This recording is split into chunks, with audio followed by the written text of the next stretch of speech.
Il pericolo di un ritorno della Mala del Brenta, già denunciato dall'ex procuratore antimafia del Chiripolito, è assolutamente reale, secondo l'ex boss Felice Maniero, che lancia l'allarme nell'intervista esclusiva a Sabrina Tomè per i quotidiani del gruppo Finegil.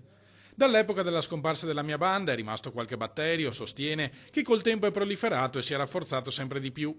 In tempi recenti sono usciti di prigione quasi tutti i mestrini, personaggi di grande spessore, per questo è avvenuto uno spostamento di comando sulla terraferma veneziana delle operazioni illecite più importanti, mentre il Brenta è tornato a essere solo un fiume. Questa nuova criminalità, secondo Maniero, sarebbe l'ideale testa di ponte per infiltrazioni della Camorra e dell''ndrangheta sul territorio veneto. Già ai miei tempi i mestrini erano intimi con queste organizzazioni, rivela l'ex boss, quando la Commissione antimafia parla di sottovalutazione del fenomeno delle infiltrazioni mafiose in Veneto, ha ragione da vendere.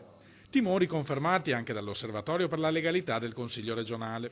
La presenza quotidiana delle mafie è dimostrata dai fatti agghiaccianti anche degli ultimi giorni che dimostrano una rete organizzata su livelli locali, regionali, nazionali, internazionali.